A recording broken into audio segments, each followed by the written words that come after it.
pada hari Minggu tanggal 20 Oktober yang lalu, sidang MPR telah menetapkan dan mengangkat Presiden Prabowo bersama dengan wakilnya Gibran. Nah, di dalam sambutan perdananya, Presiden Prabowo penuh dengan semangat, penuh dengan kobaran nasionalisme.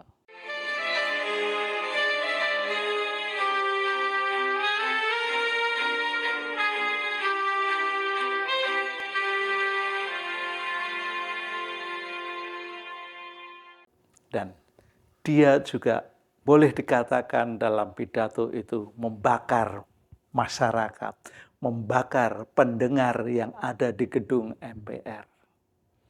Sungguh luar biasa, tidak seperti presiden-presiden yang lainnya. Sekalipun dia membawa teks, tetapi boleh dikatakan teksnya lepas tanpa dibaca. Hanya pada bagian akhir saja Prabowo mengoreksi bagian penutupnya. Sehingga dia menyatakan tentang pengapresiasian kepada Presiden Republik Indonesia sejak dari Bung Karno sampai dengan Joko Widodo. Dan semuanya dianggap memiliki prestasi masing-masing.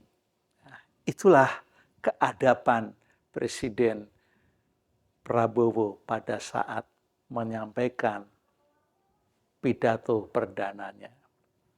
Dan dari pidato-pidato yang sungguh luar biasa, dan itu juga menjadikan masyarakat memberikan dukungan yang penuh ya ketika pulang dari gedung MPR menuju istana Presiden itu. Betapa luar biasanya masyarakat menyambut. Nah, tapi dalam hal ini saya ingin menyoroti tentang pidato dari Presiden Prabowo. Ada dua hal yang ingin saya kemukakan tentang pidato Presiden. Sekalipun sebetulnya ada banyak sekali hal-hal yang sangat menarik. Tetapi saya ingin menyampaikan tentang dua hal saja. Yang pertama tentang ketahanan pangan dan yang kedua tentang korupsi. Tentang ketahanan pangan ini, ya, Presiden juga menyatakan ingin sekali ya, ketahanan pangan ini segera terwujud dengan secepatnya. Ya. Jadi kalau bicara secepatnya ini, taruhlah 2-3 tahun mestinya sudah dapat terwujud.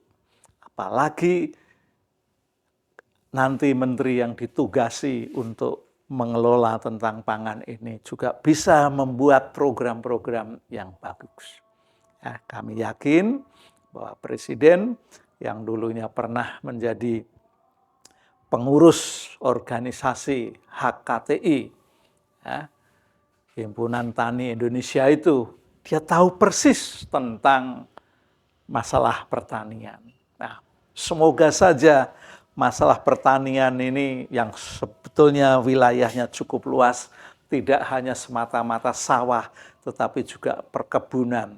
Ya, ini juga bisa menjadi perenungan ya untuk Pak Presiden bahwa ketahanan pangan ini sangat penting. Kalau betul-betul terjadi ketahanan pangan dalam waktu 2-3 tahun, maka pangan di Indonesia dapat dikatakan akan terpenuhi ya, dari dalam negeri sendiri. Ya, misalnya masalah pupuk. Ya, pupuk ini boleh dikatakan susah diperoleh oleh petani-petani. Ya. Sekalipun sudah memiliki kartu tani, tapi faktanya tidak dapat memperoleh pupuk yang diperlukan. Nah, ini kan namanya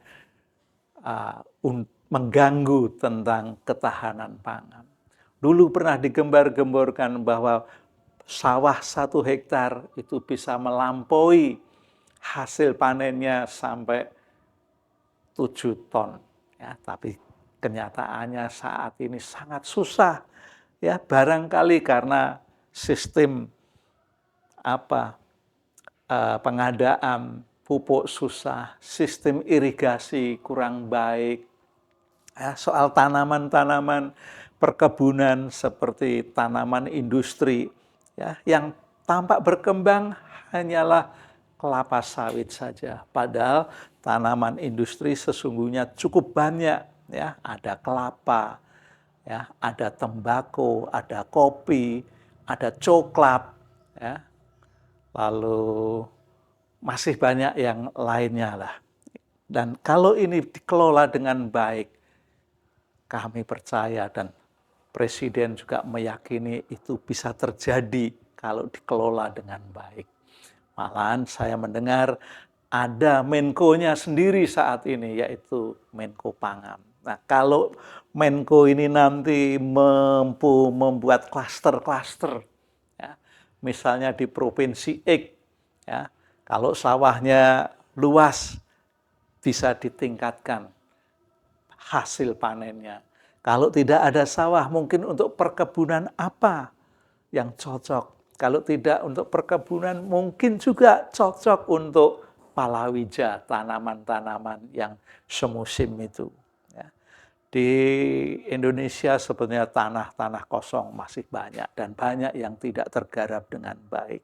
Nah, mudah-mudahan Presiden ini dapat mendayagunakan staf kementeriannya, para pembantunya di menteri maupun Menko maupun Wamennya bisa melakukan dengan baik. Dan yang kedua tentang korupsi. Beliau sendiri sudah pernah menyatakan akan mengejar koruptor hingga di tingkat antariksa sana. Nah, ini artinya benar-benar sungguh-sungguh Presiden ingin memberantas korupsi. Dan kalau semua bisa diteladani dari Presiden, Wakil Presiden, Menko, lalu Kepala Badan, Menteri, Wamen, dan sampai ke Gubernur, Bupati, Wali Kota tidak melakukan korupsi, maka kesejahteraan rakyat betul-betul bisa meningkat. Ya. Dan ini semua boleh terjadi keteladanan. Ya, kalau saya melihat sebetulnya yang namanya presiden ini dari waktu ke waktu kan tidak pernah terlibat dalam hal korupsi. Tapi semoga saja bisa diikuti sampai jajaran pembantunya. Ya, karena pada zaman Jokowi ada menteri yang terlibat dalam korupsi. Ya, bahkan DPR pun, ya, ketuanya DPR pada zamannya Jokowi juga pernah ada yang terlibat korupsi. Jadi semua karena yang melakukan korupsi adalah orang yang paling atas, maka rakyat pun yang ada di bawah, ya, juga mereka yang korupsi aja tidak diapa-apakan. Hanya mendapat penyekolahan, dimadrasahkan, hanya sekian tahun saja. Tapi begitu keluar dari penjara, dia juga masih bisa tampil di publik, ya, bahkan masih jadi pembicara-pembicara melalui kepiawaiannya, atau bahkan masih menggunakan nama dari partai yang pernah membesarkannya. Nah, ini semua korupsi memang perlu diberantas karena ini merupakan sebuah penyakit yang berat, oleh karena itu perlu diamputasi. Ya.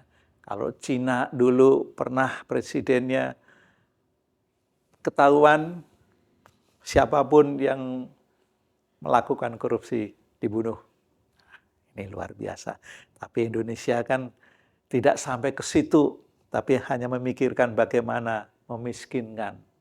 Ya, kalau dimiskinkan ya luar biasa juga. Jadi nanti anak turunnya pasti akan mengalami penderitaan juga.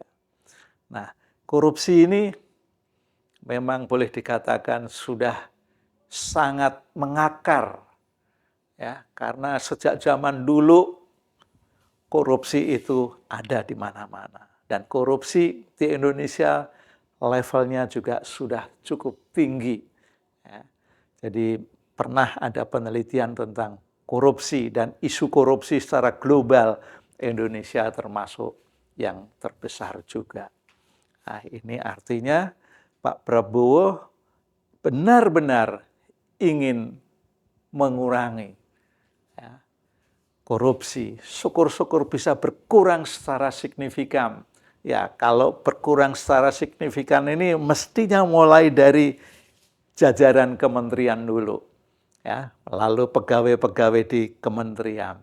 Setelah itu nanti ketika melantik gubernur, ya, yang sekarang sedang berkampanye itu juga perlu dibekali, ya, tentang korupsi itu. Juga perlu ada semacam penekanan atau bahasa kasarnya ancaman. Kalau saudara sampai korupsi, ya tidak memberikan teladan bagi masyarakatnya di wilayah yang saudara-saudara pimpin itu.